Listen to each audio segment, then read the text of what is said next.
நான் பார்த்த விஷயங்களை பார்க்கும்போது எனக்கு என்னன்னா, கொஞ்ச நாளைக்கு இதை பார்க்காம இருக்கிறது நிம்மதியாக இருக்குன்ட்டு. ஒருத்தன் கூட உண்மை பேசலைங்க. அதுதான் பெரிய கொடுமை. சொல்றது பூரா பொய் பொய் பொய் பொய், அவ்வளவுமா பொய். ஏதாவது ஒன்று ரெண்டுல ஒருத்தன் சொன்னான், எனக்கு சோர்ஸ் டெல்லியிலேருந்து வந்துருச்சுன்னா. சோர்ஸ் வருதுன்றான். எனக்கு சம்மன் வந்ததே பல பேருக்கு தெரியாது. அதை என்னோட வக்கீல் வெளியே சொன்னதுக்கு அப்புறம் தான் தெரியும். ஆனால் இவன் சொல்கிறான் சோர்ஸ் நான் இரு. அவர் ஒரு 2 பேர் உட்காந்துக்கிறாங்க. கேட்டால் அவங்கெல்லாம் புலனாய்வு புலிகளாம். ஒரு 2 பேர் உட்காந்துக்கிறான். இதுக்கு ஒரு கேள்வி கேட்குறாரு. இவர் வந்து மடியில் 2 பேப்பர்ஸாக வச்சுருக்கா. அப்படி எடுத்து பார்த்துட்டு, அப்படியா அவனுக்கு வந்திருக்கா, அது என்னன்னு நான் சொல்கிறேன். நான் எனக்கு ஒரு ஆள் மாதிரி தான் சொன்னாங்க. அப்போ நான் நைட் டெல்லியில் பேசிட்டு சொல்கிறேன் அப்படின்ட்டான். சரி, உண்மையிலே டெல்லியிலேருந்து உனக்கு சோர்ஸ் இருக்கும் போல இருக்குன்னா, அவனுக்கு தேனியில் அரெஸ்ட் பண்ண போகிறதே தெரியல. அதுதான் பெரிய கொடுமை. சரி, மடியில் 2-4 பேப்பர் இருக்குது. என்னடா பரட்டி பார்த்து ஏதோ சொல்கிறான் போல இருக்குது. சரி, ஏதோ இதில் இருந்து வந்திருக்கும் போல இருக்குது. இருக்கலாம் இல்லையா? ஏதோ காவல்துறையில் இருந்ததாக சொல்கிறாங்க, ஏதோ உளவுத்துறையில் இருந்ததாக சொல்கிறாங்க. உண்மையிலே சோர்ஸ்லேருந்து வந்துருக்கு. விசாரணை பார்த்தா அவர் படித்து சொன்னது தினமலர் பேப்பர். ஐய, இவ்வளவு அபத்தமாக இருக்கும். இதை தினம் 2 லட்சம் பேர் பார்க்கலாம்.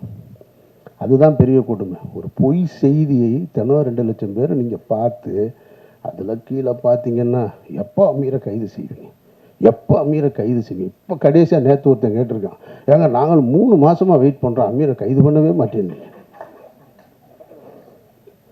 இப்போ அவன் அவ்வளவு ஆவலாக இருக்கான் என் மேலே. சரி, நாங்கள் என்ன கைது, நான் சிறைக்கு என்ன புதுசா?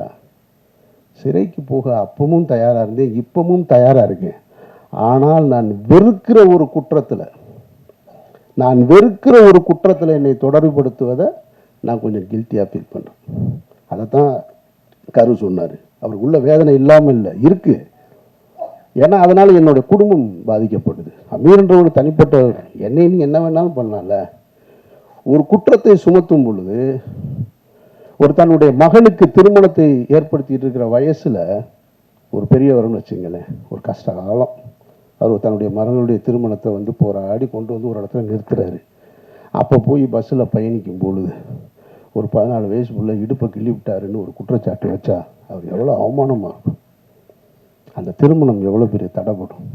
அந்த மாதிரியான ஒரு சூழலில் தான் நான் வெறுக்கிற ஒரு குற்றம் சமூகத்தை சீரழிக்கிறதுன்றது போதை. நான் வெறுக்கிறேன் அதை.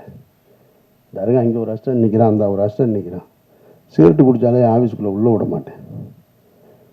ஜனாவும் கருவும் சிகரெட்டு குடிக்கணும்னா நாங்கள் மாடிக்கு போய் கீழே போய் குடிச்சிட்டு வரோம்னு சொல்லுவாங்க.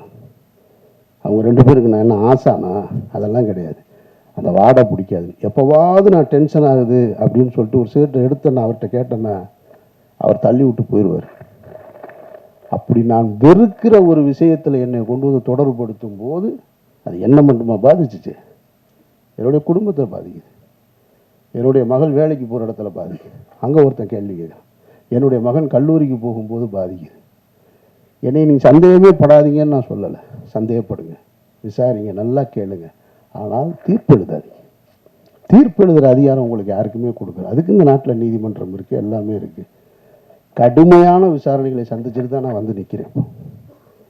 என்னுடைய இத்தனை ஆண்டு வாழ்க்கையில் நான் சந்திக்க ஒரு புது அனுபவம்.